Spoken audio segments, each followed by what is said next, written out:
నిర్ణయం తీసుకుంది. కాళేశ్వరంపై న్యాయ విచారణకు కమిటీ ఏర్పాటు చేసింది. జస్టిస్ పినాకిని చంద్రఘోష్ చైర్మన్ గా ఈ కమిటీ ఏర్పాటైంది. 100 రోజుల్లో రిపోర్టు ఇవ్వాలంటూ కమిటీని ఆదేశించింది తెలంగాణ సర్కార్. ఇక భద్రాద్రి, కొత్తగూడెం, యాదాద్రి పవర్ ప్లాంట్లపై కూడా రేవంత్ సర్కార్ విచారణకు ఆదేశించింది. Former SC judge, former Lokpal of India, అదే రకంగా ఫార్మర్ సీజే ఆఫ్ ఏపీ, వీరిని అంటే సుప్రీంకోర్టు జడ్జి గారు వీరిని దీనికి విచారణ కమిటీకి చైర్మన్ గా వీరిని ఏర్పాటు చేసుకోవడం జరిగింది. ఈ విచారణ కాలం 100 రోజులుగా కూడా నిర్ణయించడం జరిగింది.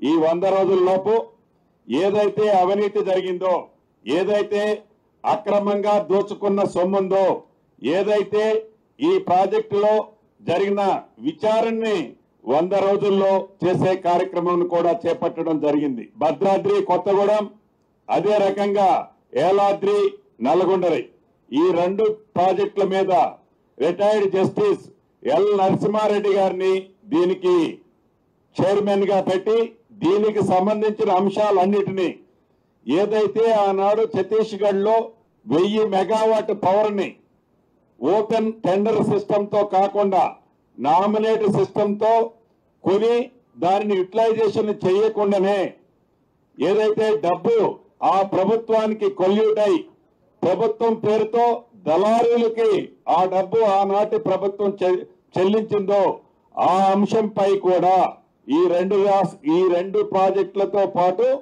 ఆ అంశంపై కూడా పూర్తి విచారించడానికి జస్టిస్ రిటైర్డ్ ఎల్ నరసింహారెడ్డి గారిని ఈ కేబినెట్ లో దీనికి కూడా నియమించుకోవడం జరిగింది. ఈ విచారణ కాలం కూడా 100 రోజులుగా నిర్ణయించుకోవడం జరిగింది.